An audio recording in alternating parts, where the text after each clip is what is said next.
Hey guys, it's Bree. So this morning I went onto Facebook and asked you guys what you wanted to see today, and one of the requests was for me to do a video on how to manage bad menstrual cramps. However, I think I've already done this video in the past and I'm still figuring out a system for myself for my bad cramps. So I think I'll probably do an update video to this in the future. But it did give me an idea for today's video, which is basically a combination of several things. What I'm going to be discussing is the different symptoms or different signs that could suggest you are having some issues with your uterus or basically with your reproductive system. And these are signs shown to you by your period. So I'm not going to go into any great detail in this video by any means. This will be really basic. I could go on and on about the different technical things and what can happen, but I'm just going to give you the basic things. That's all really. So the first thing I'm going to start off with is pain. Pain can be a big indicator that something is wrong, but period pain can also be completely normal. If you are having mild to moderate cramps, in other words, if you get menstrual cramps when you get your period, but you can take some ibuprofen or some paracetamol and that will control your symptoms enough that you can still work and go to school and stuff, then you don't need to worry. That's completely fine. That's really normal. If you are having cramps that are debilitating, in other words, you need to be in bed for at least a day, you can't work, you can't go to school, whatever it might be that you would usually do, you can't do because of it, that's when you need to start thinking about going to see a doctor, because that can indicate something is wrong. This is what I have myself, and because I have no other symptoms, this is known as dysmenorrhea. I have also been to the GP and been checked out for several conditions like endometriosis, PCOS and fibroids. And those are the three main things I'm kind of going to cover in this, but more so the PCOS and the endometriosis and what sort of signs and symptoms they might bring. But pain is number one, and if you get excruciating pain, you should definitely get things checked out. The second thing that can be a good indicator as to whether or not things are taken over okay down there is the heaviness of your flow. If you have an excessively heavy or just a really heavy period, that can be a big indicator that something else is going on down there.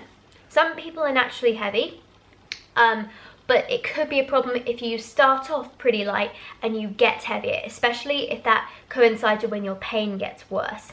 This can be a sign that you might have something called endometriosis, which I mentioned before. Endometriosis is basically where the lining of your uterus, your endometrium, starts growing in other places, so such as in your fallopian tubes, on your ovaries, and sometimes on the back of your bladder and on your large intestines too. Occasionally, very rarely, it can also grow in your lungs and you might be coughing up blood, but that is a very severe case of endometriosis. It will usually cause heavy periods though, because you've got that other uterus lining. The thing that causes the excessive pain with endometriosis is the fact that these bits of endometrium that are growing elsewhere, they also fill up with blood every month, and then there's nowhere for the blood to escape, so it's really painful, and it can't shed like the normal lining of a uterus. So that's endometriosis, and that's why heaviness can be a sign. It's good always, if you have a very heavy period, even without the pain, is to go and get it checked out, because it could be a sign of something else going on, but also you could become anemic if you have a very heavy period, because you'll be losing a lot of blood. The third thing I'm going to talk about today, and the last thing just for this particular video on the basics, is that if your periods are irregular, that can be a sign.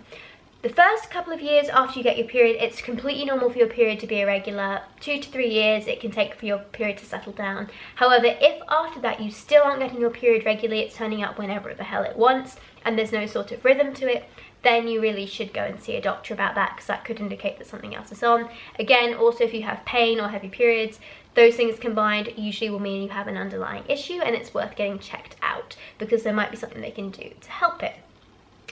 Irregular periods are usually endometriosis can cause your periods to become irregular, so if you're heavy and you've got a lot of pain, that could be why. But PCOS is also a common cause of irregular periods, because with PCOS it stands for polycystic ovarian syndrome, and it basically means you have lots of cysts growing on your ovaries, so you don't ovulate very regularly. And this could be a big problem in the future if you want to conceive, because if you're not ovulating regularly, it makes it very difficult to have a baby. Briefly just covering fibroids, they're something else that can cause pain and heaviness and often discomfort with your period.